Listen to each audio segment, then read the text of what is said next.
and a bit of irony. Do y'all remember the movie called The Color Purple? Mm. Y'all remember there was an incredible actress in that movie. Her name was Oprah Winfrey. And in that particular movie, I believe there was a Caucasian lady that had walked up to her. Mm-hmm. And she said to her, you want to be my maid? And I believe Oprah said, what? Hell no. And then the white lady said, I'm sorry, what did you say? She said, I said, hell no. Now, how many of y'all in the audience were saying, you shouldn't have said that? Mm. You shouldn't have said that to her because that's a white lady and she approaching you about being a maid. Or did you say, you goddamn right, hell no? Now, she got popped up in the eye over that shit. She did in the back of the head, too. They beat her. They beat her, and they took her away. And then one day, she knew there was a God. Because who did she see in the store? Whoopi. And it's funny how art sometimes imitates life. Mm. Because Monique had to tell Oprah when she said, why don't you come out here and promote this movie for free? And she didn't say hell no. See, when Tyler called, Monique didn't say hell no. When Lionsgate called, and there was a lady who called before Tyler, no one said hell no. We just said, we respectfully decline. On behalf of my client, she respectfully declines your most gracious offer to do work for you for free. Now, I don't know how you could be more polite than that. And last time I checked, in 1863, that's when the Emancipation Proclamation was created. So, as far as I know, slavery is illegal. So, why are you ridiculing her, those of you that are, for not doing something that is illegal and committing an act of slavery? And that's the question that those four entities don't want to answer. So when Netflix comes in with the lowball deal, they know exactly what they're doing. When the offers come in and they're lowball, they know exactly what they're doing. But the offers got even lower because they know, they're saying, y'all know what this is. Y'all know, as Lee Daniel would say, the game. So now that we've set you down and we've put you on ice, now what you going to do? It's like, guys, we're going to keep pushing forward. We're going to keep moving forward. And when people say, oh, Monique, you just keep speaking out, aren't you afraid that you're going to permanently blackball yourself?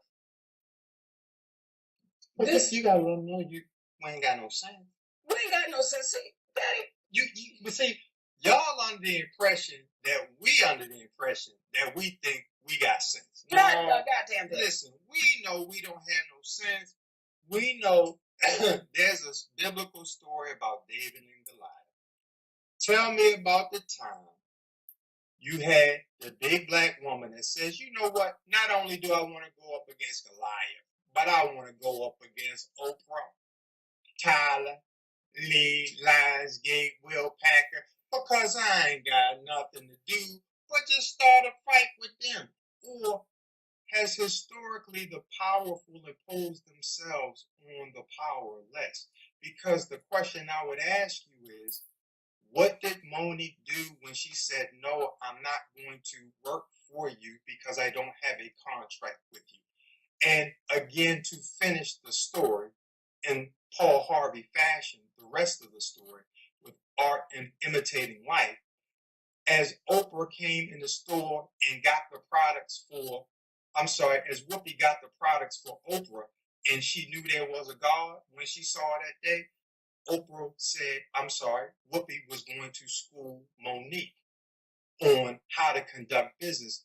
And Monique so eloquently and lovingly said to our icon and beautiful sister, Whoopi Goldberg, if they had something on me, they would have sued me. Because they would want to make an example, as she should have been made an example of.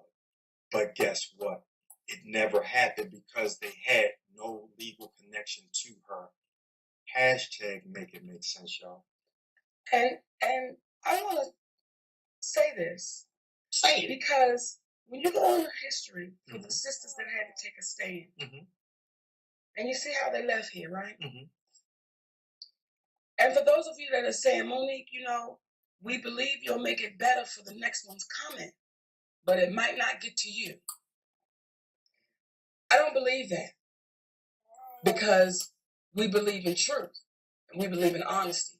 And we've seen the stories too many times where that person stood and they did not back down, and you see how it ended up in the end. You see how it ended up in the end when they don't back down.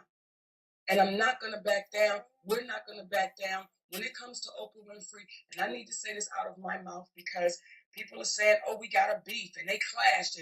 And I watched that interview that she did with Global Grind. And what I've never done is, when it came to me doing the interviews, not my comedy show, but interviews, I've never said anything bad about our sister. All I've said was the truth. But when I hear a woman attach negativity and a dark place to my name, that's when I have to say, Oprah, do you really want to have this conversation with me? Because when you talk about being the light, and when you talk about you have to rise above it, see, I know people will say, oh, Monique, this happened years ago, but the effects are still happening right now. A woman that is such the light would not have blindsided me and had my parents on her show. A woman who was full of the light would have called her sister up and said, hey, I got to have a conversation with you because I wasn't all the way honest. A woman that brings the light would not allow another Black woman to be thrown under the bus and sits back and says absolutely nothing when she's a part of the people calling, trying to get me to work for free. So I don't have an issue. I don't have an issue about the money I was paid from Precious. I signed up for that. What the issue is these 4 entities sat back, and because I did not allow them to bully me, they said, we'll show you what happens when you don't come to the hotel room. So Oprah Winfrey, when you get courageous enough, and I hear what you're saying, I won't stoop to that level. See, it's easy for us to say, well, because she has all of this money, we got to listen to her. And she'll use words like negative, darkness, and I won't stoop to that level. We're not asking you to stoop anywhere. We're asking you to stand. Stand. And what we would ask you is, because here's the thing. It's not as if she hasn't earned the right to be looked at as a prosperous businesswoman. She has. But if you want to get the truth and find out what Chicago thought about Oprah, there's a lost video of a show that Oprah Winfrey had done where they had let Oprah know her real feelings. Ask her when she's going to show it to the public, because they're going to call out facts to her and how she gets down. See, if y'all remember closely, for the length of time that she was on TV, how many people of color did you really see occupying her screen? So much so that when she went to make the transition to the OWN network, she thought she was going to stay in alignment with them. I believe there was Sister Roseanne Barr. No, it was Rosie O'Donnell. That's what I'm saying. And it was Sister Susie Orman. There you go. And then it was the animal. Because you know I get the names wrong. I know. Okay. So when you see that, then all of a sudden it didn't work. And then you had to resort to someone that during the prime of Oprah's show to the end, she would have looked at Tyler Perry's work as buffoonery. But they had to partner up because someone at Discovery said, if you watch the business paradigms, you'll notice that from Fox to CW to UPN, they built their networks off the backs of Black viewership. That is the business paradigm. Hence, look at the programming now.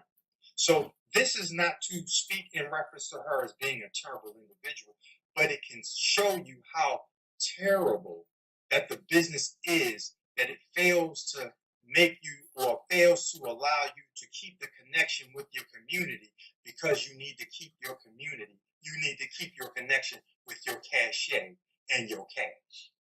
Oh, well, damn. And let me say this to y'all too, because I see people saying, but not Oprah, but not, you don't want to say nothing. And that's why our sister has been allowed to get away with it for as long as she's been allowed to get away with it. See, I'm not the only one. I'm not the only one that woman has said, don't you know how powerful I am? See, when I didn't allow them to bully me, the first thing that she did was, this was the first thing. When I didn't allow the bullying to happen, when she called me up, She called like a sister friend. And she called with the, girl, what you wearing to the Oscars? Okay? That's what I got. When she called me up about my brother, girl, your brother done called me and he want to come on the show. She never one time said anything about my mother, but what that woman was showing me, in my humble opinion, bitch, when you don't do what I tell you to do, I'm going to show you who I really am.